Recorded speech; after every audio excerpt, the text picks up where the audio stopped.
Now, we'll be starting out a focus on what is going on in the courts, having to do particularly with the suspended governor of the central bank, Mr. Godwin Emefiele. Now, Mr. Emefiele will be arraigned alongside a female CBN employee, Sadatu Yaro, and her company, April 1616 Investment Limited, on the 20 charges of procurement fraud, conspiracy, and conferring corrupt advantages on his associates. The suspended central bank governor, who had been in detention since he was suspended from office on June 9, was accused of conferring corrupt advantages on Yaro, a director in April 1616 Investment Limited. Now, some of the charges that the suspended central bank governor will be having to answer to, he's been accused of conferring corrupt advantages contrary to Section 19 of the Corrupt Practices and Other Related Offences Act 2000, corruptly awarding contracts for the supply of vehicles to April 1616 Investment Limited, of which the CBN employee Saadatu Yaro is a director, awarding contracts for the supply of 37 Toyota Hilux vehicles at the cost of 854,700,000 naira, awarding a contract for the supply of one Toyota Land Cruiser V8 at the cost of 73,800,000 naira, awarding a contract for the supply of one Toyota Avalon at the cost of 99.9 million naira, awarding a contract for the supply of another Toyota Land Cruiser V8 for 77.050 million naira, awarding a contract for the supply of two Toyota Hilux Shell specification vehicles at the cost of 44.2 million naira, awarding a contract for the purchase of one Toyota Land Cruiser VXR valued at 96 million naira in 2020. Now, Saadatu Yaro and April 1616 Investment Limited are accused of fraudulent acquisition of property for getting a contract from the CBN for the supply of 47 Toyota Hilux vehicles at the cost of 1,885,700,000 naira, fraudulent acquisition of property for getting a contract from the CBN for the supply of 10 Mercedes-Benz armored buses at the cost of 2,222,500,000 naira. If guilty, Emefiele may receive a 5-year prison term without the possibility of a fine. Now, all of this might not be too clear to some of us some of our viewers, but we have in the studio joining us via virtual platform Zoom to discuss this matter with us is a senior advocate of Nigeria, Mr. Kayode Adeluola, who joins us via Zoom. Mr. Adeluola, thank you for joining us. Good evening. Thanks for having me again. Indeed. Let's get into it real quick. This matter that's coming up in court tomorrow, there are some who are concerned that what was the DSS and the federal government trying to get at? First of all, putting out that charge of illegal possession of firearms and ammunition, and then switching it to this 20-count charge. Was it just to buy time? Well, quite frankly, Philip, I can't read their minds, but what we can all see, from my perspective, is not playing out very well. First, he was charged with unlawful possession of firearms, and then suddenly we now find that he's been charged under offenses covered by the Corrupt Practices Act. So the question is it a situation in which prosecutors are trying to find something against Mr. Emefiele at all costs, or do we have a situation where the suspended CBN governor has actually committed crime against the state? In my humble opinion, I think Nigerians would have been looking out for offenses committed in line with his duty as central bank governor, perhaps in relation to our foreign reserve or monetary policies, or cash stored somewhere, or what have you. But when you talk about the CBN governor having awarded contracts for the purchase of a Toyota Land Cruiser or Avalon, it sounds well, then again, those are offenses under the Corrupt Practices Act. Yes, it should be charged, but I'm sure this just takes the wind out of the sail of Nigerians. That's my view. Okay, but for the CBN governor to be charged with this kind of offences, those will be wondering what happened to the procurement department in the central bank. Because for a CBN governor, he couldn't possibly be so involved in the procurement of all this number of vehicles as a governor. I would have thought so too, and unless Mr. Emefiele was a lone ranger and was doing everything by himself without delegating anything, I'd not see how he could have been interested in the award of contract for the purchase of an Avalon car or a Land Cruiser for the price of some 7 million. In fact, a Land Cruiser right now, I'm sure, is over 120 million naira. So, you know, and then again, you ask yourself, why is the DSS interested in what would ordinarily be corrupt practices covered by a statute and with the ICPC capable of taking this charges on? Why is the DSS that should be interested in things relating to the security, internal security, concerned about someone who awarded a contract for a Land Cruiser? I don't know. Let's get serious. Indeed, let's get serious. Let's look at, first of all, his role as a CBN governor and what he would have done as regards monetary policy and fiscal policy. You talked about if he was going to be indeed charged to court. These are the areas where the federal government should have been looking at. And many Nigerians will be concerned, especially how, for instance, amongst the last things that the CBN did just before the elections had to do with the redesign of the Naira. And there are those who were concerned how that impacted on the economy of both the country and the individuals. Do you think that's an area that the federal government could have looked at? Is there any breach of any law there? Yes. We need to find out what the investigators have unraveled, particularly in relation to the exchange of the Naira. Some people have, some of us have read on the page of papers on social media that the cost of the printing of the currency was exorbitant.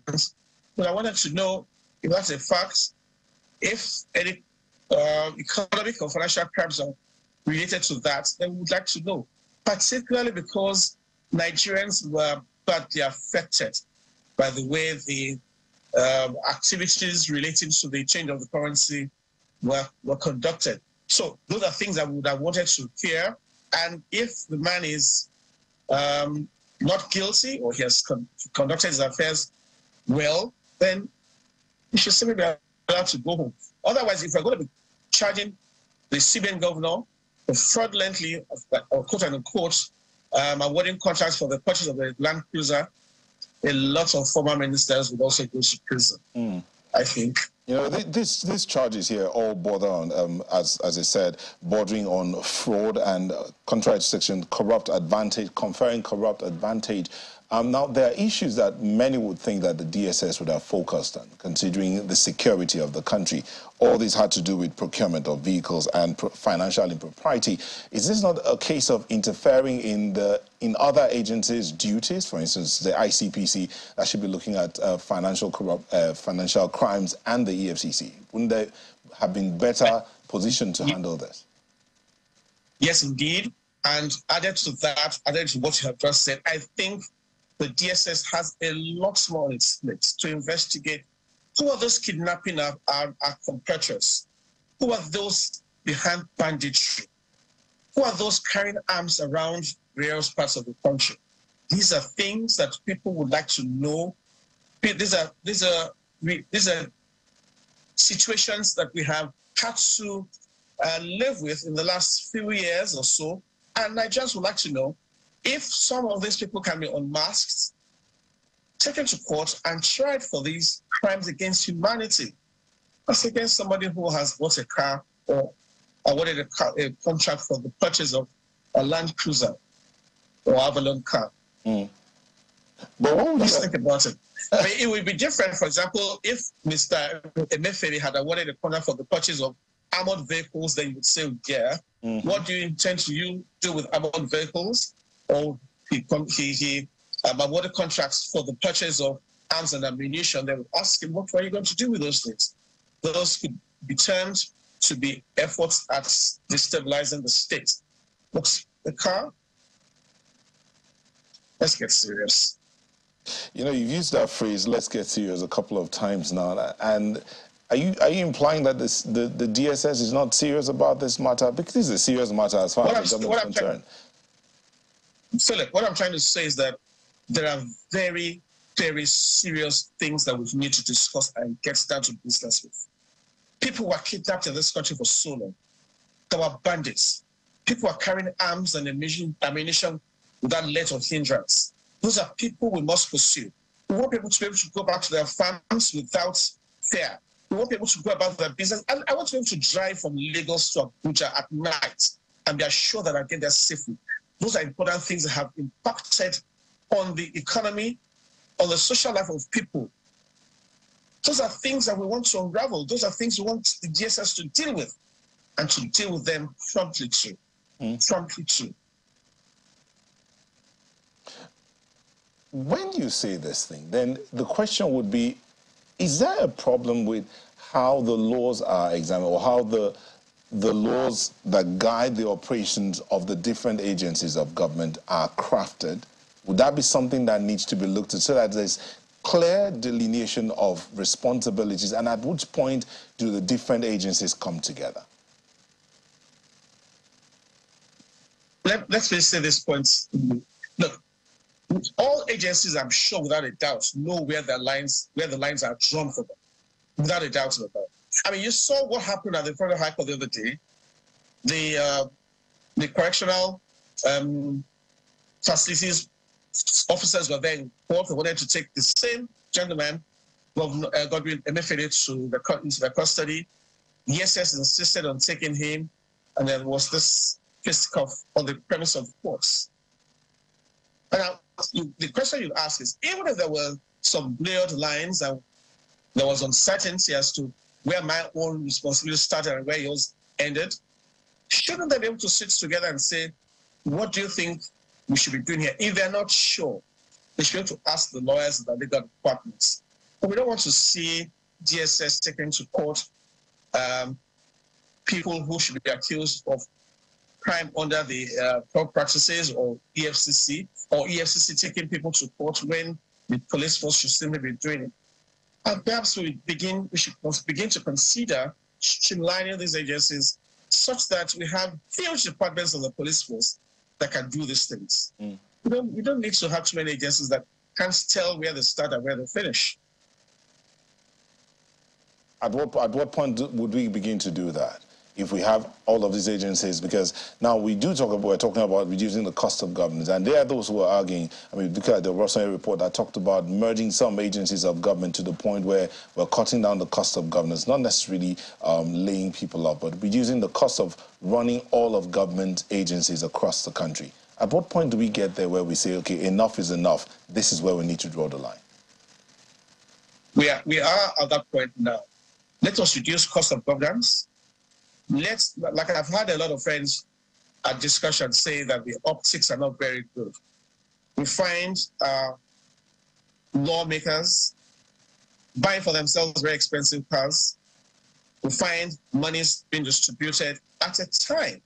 A peculiar are actually hungry. I mean, you see, the word hunger sounds very belittling, but the truth is that some people cannot even put food on the table.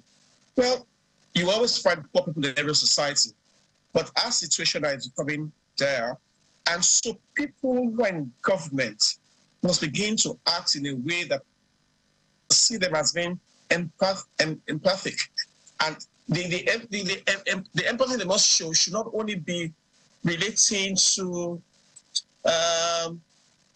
our daily lives, but it must relate to how they also conduct governance, so that even those who are in corporate entities will also see themselves as having to toe the line.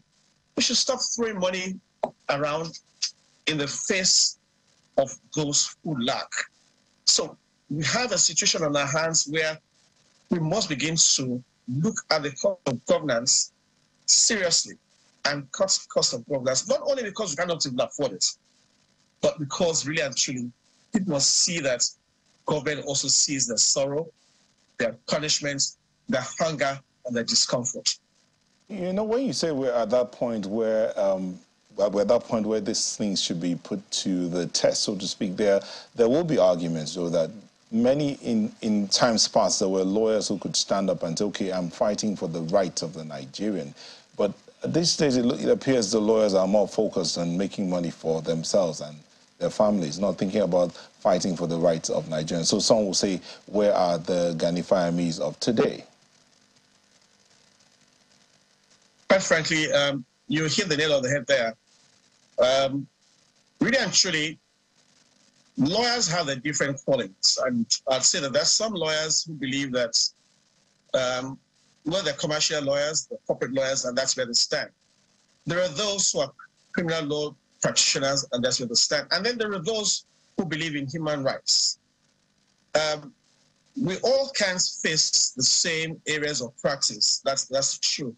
But having said that, the practice expects that, particularly those of us who are senior lawyers, to do pro bono cases and help the society, because we have a responsibility. And everyone has that responsibility.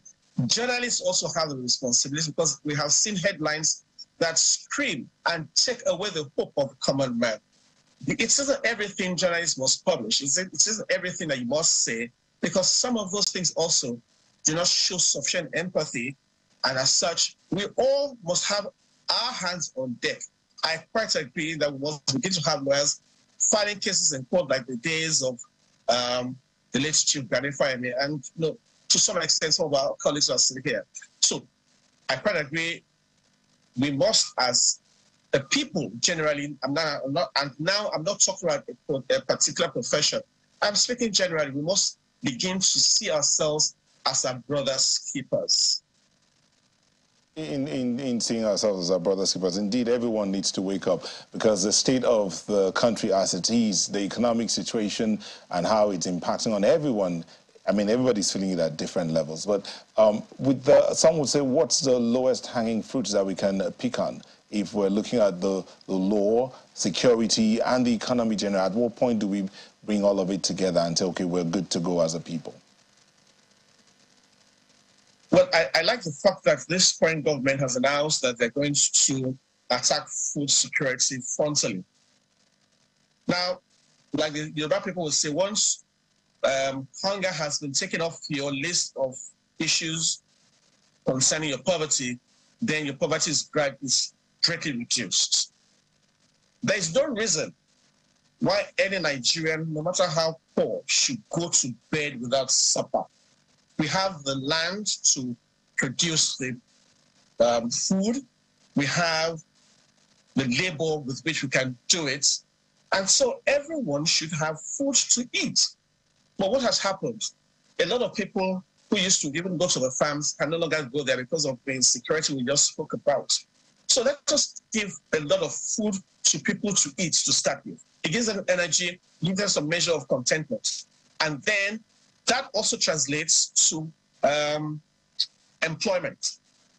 You cannot imagine how many people were employed if all of a sudden we have all our farms rejuvenated, and then we have plants that are also doing some beneficiation to these products. So we can export and more foreign exchange, and a lot of things will happen. But unless we begin to do those little things here and there, we're going to be talking about the bigger things, or want to deal with foreign exchange, what have you. Okay. A lot of people just want to have something to eat. If I may come in here, I asked this question to say, at what point do we bring the law, security, and all of us, and the economy together to come to this point? In charging the suspended CBN governor, the federal government says he went contrary to Section 19 of the Corrupt Practices and Other Related Offences Act of 2000, conferring corrupt advantage contrary to Section 19 of the Corrupt Practices and Other Related Offences Act. You are the senior advocate of Nigeria. Does that, in all of these things, charges that have been listed, at what point do they all go contrary to this section of the Corrupt Practices Act? I mean, be unable to answer that question unless I have the evidence before me. You see, when you charge a man to court, you must bring evidence to prove it. If you must show that Mr. Emefiele has committed a crime contrary to that section, then you must demonstrate that he awarded a contract, knowing full well that the invoice is inflated, and it was with the intention that the person receiving the contract would receive a kickback, the term that we used to use in those days, or was whoever it was going to make inordinate profits from it. Excuse me. So those are things that you must prove. Otherwise, Mr. Emefiele will go through the trial and he'll go home scot-free. Are you implying that the federal government has not really put their heart into this matter to look at what the law says and where the man breached it? I don't know if it's the federal government, but let somebody who is doing the work look at it closely, because I'm sure Mr. Emefiele is going to have lawyers who will look at the charges, who will look at the evidence, and will ensure that they do their utmost to get Mr. Emefiele off the hook. Okay. And if he does get off the hook, you don't want to bring new charges against him. Okay, so let me read this out, a portion of that section 19, a portion of it. Let me read it out to you. Maybe you will help to clarify things. Any public officer who uses his office or position to gratify or confer any corrupt or unfair advantage upon himself or any relation or associate of the public officer or other public officers shall be guilty of an offense and shall on conviction be liable to an imprisonment of 5 years. So based on this section 19, would you now say that you can speak on the charges laid out against the suspended CBN governor? Now, if you're talking about conferring on himself, yes, then again you ask, what are the prices of these vehicles in market overs? If it's obvious that at the time the contract was awarded, a Land Cruiser was only 30 million, and he signed a contract for the purchase of that same vehicle for 77 million. Clearly, that was an intention. That would be an intention to just enrich himself. It would be a corrupt practice. Or if he did it for a friend, a colleague, or somebody, it was still the same. So that's why I said the evidence must show that at the time he awarded the contract for the purchase of a Land Cruiser for 77 million naira, it wasn't far less. It would be different, for example, if at the time he awarded the contract, the Land Cruiser was valued at 80 million and he was able to get a discount for 3 million, then you can't charge him for unjustly enriching anybody. Okay, Mr. Adelolua, let me come back to you in a bit. We have some news that's just come in that President Bola Tinubu has released the list of appointments, the list of ministers and their ministries, and that, if I could just read out a few of them here: the Minister for Communications, Innovation and Digital Economy, Bosun Twani; the Minister of State Environment and Ecological Management, Ishak Salako. These are some of the names.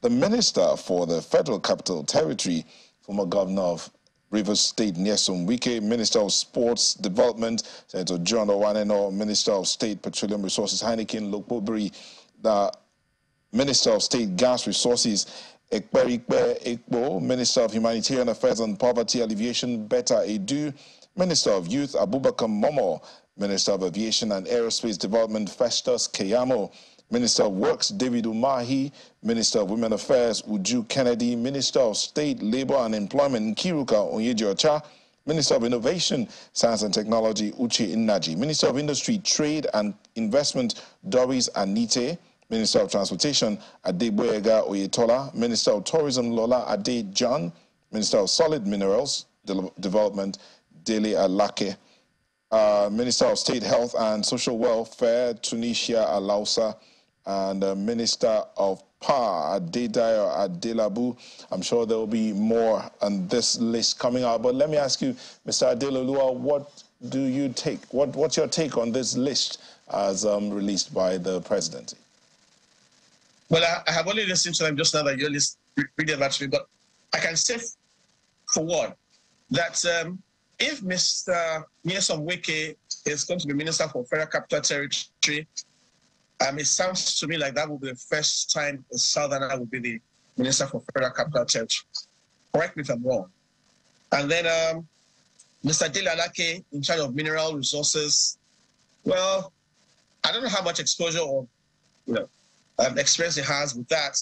A lot of us would have thought it was going to be for information or what have you. But then again, I always believe that ministers can always be changed, swapped, and there can be a reshufflement of the cabinet. So whoever has been placed in any portfolio now, let's see how he performs.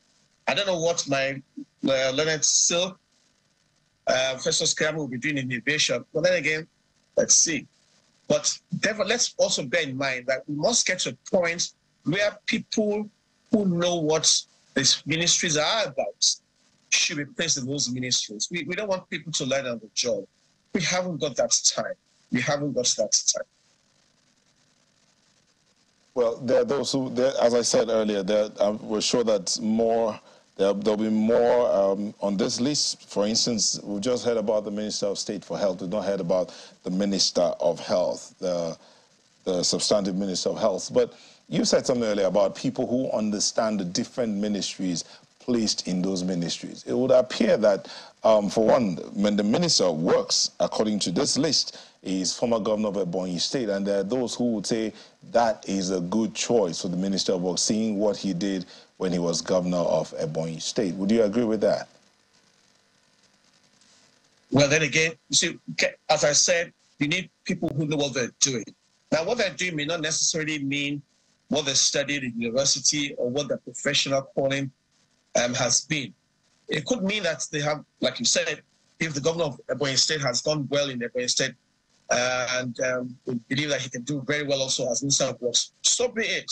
But then again, if a minister is a technocrat, wherever you place him, he should be able to organize the ministry. But ministers are more than administrators. They are also policy makers, or at least they assist the federal government in formulating policies, especially policies relating to their ministries. So it would be very useful if you have ministers who know what they put. Then again, let's give them a chance and see how it pans out. But like I said earlier, we haven't got that much time. We need to get things up and running. We really need to get things up and running. Indeed. Thank you very much, Mr. Kayode Aleluola. Thank you so much for coming on the Politics Today tonight. Adeluola, thank you. And indeed, thank you for your submissions this evening. Politics Today will be back in a moment. Thank you very much for having me.